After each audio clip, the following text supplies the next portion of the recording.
நாங்களுடைய லக்ஷ்மி, நீங்கள் பார்த்துருக்க 0 லக்ஷ்மி. நம்மளுடைய பாரி அவர்கள் கேள்விகளுக்கு பதில் சொல்லியிருக்காரு. ரசிகர்கள் மத்தியில் இந்த அப்பளம்னாவே கடுப்பாகுதுப்பா அப்படிங்கிற மாதிரி வீட்டில் நிறைய பேர் அப்பளமே பொறிக்காமல் இருப்பாங்களாட்ட அந்தளவுக்கு கடுப்பில் இருக்காங்க.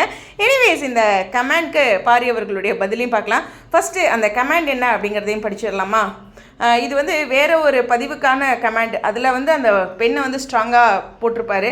அப்போது நம்ம ரசிகர்கள் ஒருத்தர் வந்து கேட்குறாங்க, அதாவது மகாநதி ரசிகர்கள், சார் இதே சினாரியோ தான் சார் மகாநதிலையும் டைலாக்ஸ் எழுதியிருக்கீங்க, பட் ஆனால் காவேரி டைலாக்ஸ்க்கு மட்டும்தான் ஸ்ட்ராங்காக கொடுக்காம மாட்டேங்கிறீங்க அப்படிங்கிற மாதிரி கேட்டிருக்காங்க.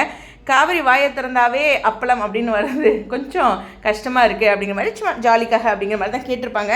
அந்த அவங்களுக்கு தமிழில் பிடிக்காத வார்த்தையும் அப்பளம் அப்படிங்கிற அளவுக்கு சொல்லியிருப்பாங்க. எனிவேஸ் அந்த கமெண்ட்க்கு பதில் என்ன அப்படின்னா, இல்லை காவேரியை ஸ்ட்ராங்காக எழுதணுமா இல்லை அவங்க அம்மாவை எதிர்த்து பேசணுமா, அதுக்கான சூழல் வரப்போகும்போது தானே அவங்க பேசுவாங்க அப்படின்னு சொல்லியிருக்காங்க. இப்போதைக்கு அவள் அம்மா வீட்டில் இருக்கணும் என்பது தான் கதையோட போக்கு. அதை மீறி நான் டைலாக் எழுத முடியாது. சும்மா எப்போ பாரு காவேரிக்கு அவருக்கு டைலாக் எழுத தெரிலங்கிற மாதிரி அவருக்கு டார்கெட் பண்ணுறாங்க போல். அதே மாதிரியே லேடிஸ் பாயிண்ட் ஆஃப் வியூலையும் அவருக்கு எழுத தெரில அப்படின்னு சொல்லியிருக்காங்க. இந்த டைலாக் ரைட்டர் வந்ததுலேருந்து தான் காவேரி கேரக்டர் டேமேஜ் ஆகிடுச்சுன்னு கம்ப்ளைண்ட்டு. 600 எபிசோடுக்கு போன பின்னாடி கதையை நகர்த்துறதுல உள்ள சிரமமும் சவால்களும் எல்லாமே சிரமம் அப்படிங்கிற மாதிரி அவர் சொல்லியிருக்காரு. அது மட்டும் இல்லை, நீங்கள் சினிமா தான் பார்க்கணும், நீங்கள் நினைக்கிற மாதிரி எழுதுனா அப்படிங்கிற மாதிரி ஒரு வியூவும் சொல்லியிருக்காரு. சீரியல் அதுக்குண்டான பேட்டர்னில் தான் நகரும். வசனம் என்பது கொடுக்கப்படுற காட்சிக்கு நியாயமாக எழுதணும் அப்படிங்கிற மாதிரி, நியாயம் செய்யணும் அப்படின்ட்டு. நான் பாட்டுக்கு காவேரி எகிரி அடித்து எல்லா இடத்திலும் பேசுகிற மாதிரி எழுதினா முதல்ல சீன் வந்து அப்ரூவல் ஆகாது அப்படின்ட்டுருக்காங்க. இந்த பாயிண்ட்டை பற்றி நம்ம மறுபடியும் பேசலாம். ஸோ அது மட்டும் இல்லை, சீன் அப்ரூவல் ஆகாது. காவேரியை சூப்பர்மனாகவே காட்டிகிட்டு இருந்தால் அப்புறம் அவள் ஏன் அம்மா வீட்டில் இருக்கணும், அதுக்கான அவசியமும் இருக்காது. தன்னிடம் தப்பு இல்லாத போது எகிரினாங்க, அதாவது தப்பு தம் மேலே இல்லைன்னா காவேரி எப்பவுமே போல்டாக தான் பேசுவாங்க. பட் இந்த முறை தப்பு இருக்குது அப்படிங்கிறதான் அவர் சொல்ல வராரு.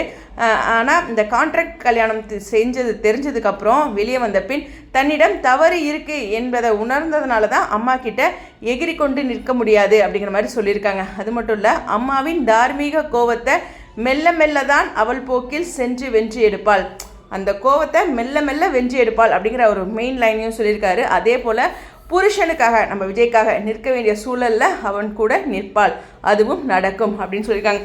ஃபஸ்ட்டு இதுதான் சீன் ஒருத்தங்க கொடுக்குறாங்களே, அந்த சீனுக்கு தான் எடுக்க முடியும். இல்லைன்னா இவரோட அந்த டைலாக்ஸ் வந்து ரிஜெக்ட் ஆகிடும் அப்படிங்கிற ஒரு விஷயத்த அவர் சொல்லியிருக்கார். அது மட்டும் இல்லை, இது அப்படியே போகாது, ஒரு நாளைக்கு அப்படிங்கிற ஒரு டேர்னிங் பாயிண்ட் நடக்கும். அன்றைக்கி அவங்க அம்மாவையும் புரிய வைப்பா, அதே மாதிரி விஜய்க்கும் உறுதுணையாக இருப்பா அப்படிங்கிற மாதிரி சொல்லியிருக்காரு. இதெல்லாம் ஃப்யூச்சரில் வரும் அப்படின்ட்டு. பட் அவரோட வியூ ரொம்ப ரொம்ப முக்கியமான விஷயம்.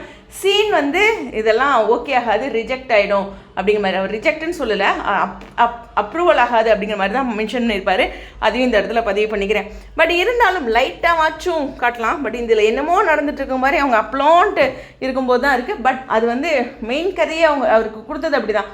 உங்களுக்கு கொடுத்த இடத்துல தானே நீங்கள் செய்ய முடியும் அந்த வேலையை, இல்லையா? கொடுக்காத விஷயத்த செய்ய முடியாதுல்ல. ஃபார் எக்ஸாம்பிள் சொல்லணுன்னா, சிங்கத்தை வரைய சொன்னால் சிங்கத்தை வரையலாம், மான வரைய சொன்னால் மானை தான் வரைய முடியும். மான வரைய சொல்கிற இடத்துல நம்ம சிங்கத்தை வரைய முடியாது இல்லையா? புரிதலுக்கு அவரோட வியூவிலேருந்து உங்களுக்காக. ஸ்டேடியம்.